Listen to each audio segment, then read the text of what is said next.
नमस्ते। आज की इस चर्चा में आपका स्वागत है। देखिए, जब भी मार्केट में कोई बहुत बड़ा कोई बहुप्रतीक्षित आईपीओ आने वाला होता है ना, तो हर तरफ सिर्फ शोर, सिर्फ नॉइज ही सुनाई देता है। तो आज हम क्या करेंगे, हम इस मार्केट नॉइज को काटते हुए फोन पे के आने वाले आईपीओ का एकदम ठोस डेटा के आधार पर एक बहुत ही सिस्टमैटिक विश्लेषण करेंगे। हमारा फोकस सिर्फ एक बात पर होगा, मार्केट की हवाई कहानियों और असली तथ्यों के बीच का फर्क समझना।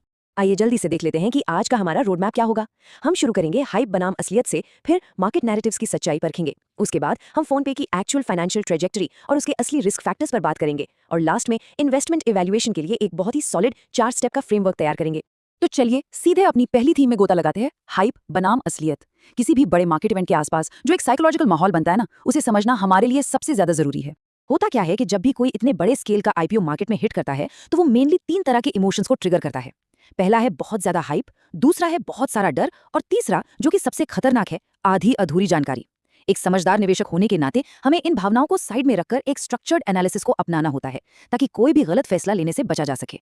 और इसी से हम अपनी दूसरी थीम पर आते हैं, जहां हम मार्केट की अफवाहों और ठोस तथ्यों को आमने सामने रखेंगे। अब वक्त आ गया है कि बाजार में चल रही 3 सबसे बड़ी अफवाहों को ऑब्जेक्टिव फाइनेंशियल रियलिटीज के जरिए एक एक करके तोड़ा जाए।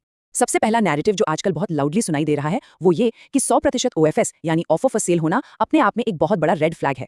पर जरा रुकिए और तथ्य देखिए। फैक्ट ये है कि अगर कंपनी ने पहले से ही अपना मजबूत इंफ्रास्ट्रक्चर खड़ा कर लिया है और उनकी फ्यूचर ग्रोथ फंडिंग का ध्यान रखा जा चुका है, तो उन्हें तुरंत किसी फ्रेश कैपिटल की कोई जरूरत होती ही नहीं है। ओएफएस तो बस एक ओनरशिप ट्रांसफर है। हमारा असली फोकस सिर्फ एक जगह होना चाहिए, कंपनी का कैश फ्लो कैसा है और उनकी बैलेंस शीट कितनी मजबूत है। सिर्फ ओएफएस का टैग देकर किसी चीज को खारिज कर देना समझदारी नहीं है। अब आते हैं दूसरे नैरेटिव पर। ये वाला अक्सर एक इमोशनल आर्गुमेंट होता है कि वेंचर कैपिटलिस्ट यानी वीसीज तो अपना मोटा पैसा कमाकर बाहर निकल रहे हैं और सारा रिस्क रिटेल निवेशकों के सिर मड़ा जा रहा है। पर अगर हम इसे ऑब्जेक्टिवली देखें, तो सच्चाई ये है कि स्टार्टअप इकोसिस्टम में इन अर्ली इन्वेस्टर्स ने शुरुआत में बहुत ज्यादा रिस्क लिया था, और उसी रिस्क का उन्हें आज ओवरसाइज्ड रिटर्न मिल रहा है। तो इस इमोशनल एंगल के बजाय हमारा फोकस पूरी तरह से कंपनी के करंट वैल्यूएशन और फ्यूचर ग्रोथ के अनुमानों पर होना चाहिए। तीसरी और शायद सबसे आम अफवाह यह है कि इस पूरे बिजनेस को सिर्फ एक लॉस मेकिंग या घाटे वाली कंपनी का टैग देकर खारिज कर दिया जाता है। पर ऐसा करना कंपनी की उस विशाल डाइवर्सिफिकेशन स्ट्रेटजी को पूरी तरह से इग्नोर करना है, जो नॉन पेमेंट सेक्टर में बहुत ही अग्रेसिव तरीके से बढ़ रही है। और सबसे दिलचस्प बात, इन्होंने फाइनेंशियल ईयर 27-28 तक प्रॉफिटेबिलिटी का एक बहुत ही क्लियर टारगेट रखा हुआ है। अब ये प्रॉफिटेबिलिटी का टारगेट हवा में तो नहीं है। तो चलिए इसकी असलियत को गहराई से समझने के लिए सीधे वास्तविक फाइनेंशियल ट्रेजेक्टरी और ग्रोथ के आंकड़ों पर नजर डालते हैं। यहाँ सबसे ज्यादा ध्यान खींचने वाला नंबर है 56%। ये कोई मामूली ग्रोथ नहीं है। ये शानदार आंकड़ा हमें फाइनेंशियल ईयर 2023 से लेकर 2025 के बीच की ओवरऑल रेवेन्यू ग्रोथ रेट को दिखाता है। अगर हम इस डेटा पर थोड़ा और करीब से नजर डालें, तो पता चलता है कि अकेले कंज्यूमर पेमेंट सेक्टर ने ही साल दर साल 31.6% की जबरदस्त ग्रोथ हासिल की है। और इसी के दम पर फाइनेंशियल ईयर 25 में इनका कोर रेवेन्यू 6,300 करोड़ रुपए के एक बहुत ही सॉलिड माइलस्टोन को टच कर चुका है। और ठीक इसी जगह पर वो लॉस मेकिंग वाला नैरेटिव पूरी तरह से टूट जाता है। जरा in triple digit growth numbers को देखिए जो कोर पेमेंट इकोसिस्टम के बाहर आ रहे हैं। इंश्योरेंस और लेंडिंग में 208% की साल दर साल growth, overall non payment business भी 208% की शानदार स्पीड से बढ़ रहा है, और बाकी अन्य वित्तीय सेवाएं 157% पर हैं। ये नंबर्स अपने आप में पूरी कहानी बयां कर रहे हैं।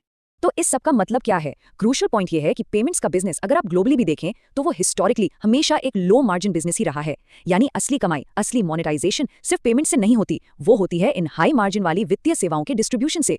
और फोन पे अभी बिल्कुल वही एग्रेसिव विस्तार कर रहा है। एक और चिंता जो अक्सर सामने आती है, वो ये कि कहीं कंपनी पूरी तरह से सरकारी यूपीआई इंसेंटिव्स पर तो निर्भर नहीं है। हाँ, इसे ट्रैक करना जरूरी है, लेकिन असलियत में ये इंसेंटिव्स उनके टोटल रेवेन्यू का सिर्फ और सिर्फ 6% हिस्सा हैं, जो इस बात का पक्का सबूत है कि इनकी इनकम स्ट्रीम्स बहुत अच्छी तरह से डाइवर्सिफाइड हैं। खैर, अब जब मार्केट का नॉइस थोड़ा कम हो गया है और हमें फाइनेंशियल्स की अच्छी समझ आ गई है, तो हमें अपना फोकस उन असली और जेन्युइन खतरों पर शिफ्ट करना चाहिए, जिनकी बहुत बारीकी से निगरानी करने की जरूरत है। क्योंकि असली रिस्क उन मनगढ़ंत नैरेटिव्स में नहीं है। असली रिस्क यहाँ है। पहला, इंडियन मार्केट में रेगुलेटरी बदलाव जो कभी भी हो सकते हैं। दूसरा रिस्क है भयंकर कंपटीशन। देखिए, 48% का विशाल मार्केट शेयर होने के बावजूद इस सेक्टर में कंपेटिटिव इंटेंसिटी बहुत ज्यादा है। और तीसरा, सबसे जरूरी रिस्क फैक्टर, ये देखना बेहद क्रिटिकल होगा कि एंकर बुक और क्यूआईबी यानी क्वालिफाइड इंस्टीट्यूशनल बायर्स इस ऑफरिंग में किस तरह का पार्टिसिपेशन दिखाते हैं। अब तक हमने बहुत सारा डेटा देखा, लेकिन इस डेटा को एक एक्शनेबल फ्रेमवर्क में कैसे बदलें, इसके लिए हमें 4 स्ट्रक्चर्ड पैमानों की जरूरत पड़ेगी, जिन्हें ऑफिशियल प्राइसिंग डिटेल्स आने के बाद अप्लाई किया जाना चाहिए। अगर हम इन 4 स्ट्रक्चर्ड स्टेप्स को फॉलो करते हैं, तो ये तय हो जाएगा कि हमारे फैसले हाइप पर नहीं बल्कि सॉलिड फाइनेंशियल डिसिप्लिन पर टिके हैं। हमें पूछना होगा, क्या ये ग्रोथ सस्टेनेबल है, मोनेटाइजेशन का विजन कितना क्लियर है, कैश फ्लो में कितनी ताकत है, और कंपनी का गवर्नेंस स्ट्रक्चर कैसा है। इन 4 चेक पॉइंट्स को पार करना बहुत जरूरी है।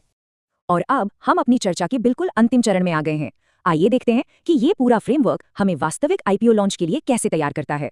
एक बहुत ही गहरी बात है, लॉन्ग टर्म वेल्थ हमेशा स्ट्रक्चर्ड थिंकिंग और डेटा से बनती है, न कि रैंडम मार्केट हाइप या किसी बेबुनियाद डर से। और यही कोट आज के हमारे पूरे एनालिसिस की कोर फिलॉसफी है। हमें हमेशा ऑब्जेक्टिव डेटा को मार्केट के शोर पर हावी होने देना चाहिए। लेकिन हाँ, एक बात का ध्यान रखना होगा, अभी हमारे पास पूरी तस्वीर नहीं है, कुछ बहुत ही क्रूशियल डेटा पॉइंट्स मिसिंग है। पूरी क्लैरिटी हमें तभी मिलेगी जब ऑफिशियल प्राइस बैंड, आईपीओ की एग्जैक्ट टाइमलाइंस और फाइनल वैल्यूएशन मार्केट में पब्लिश होंगे। तब तक हमें अपना दिमाग खुला रखना है। तो चलिए आज की इस चर्चा को एक बहुत ही जरूरी सवाल के साथ खत्म करते हैं। क्या फाइनल एवैल्यूएशन मार्केट की हाइप से होगा या फिर इस सॉलिड डेटा से? जैसे ही ऑफिशियल प्राइस बैंड आउट होगा, हम आपके लिए एक बहुत ही शानदार डेटा आधारित वैल्यूएशन ब्रेकडाउन लेकर आएंगे। वो एनालिसिस आपसे मिस ना हो, इसके लिए चैनल को अभी सब्सक्राइब करें और बेल आइकन जरूर दबाएं। सीखते रहिए और हम जल्द ही मिलेंगे।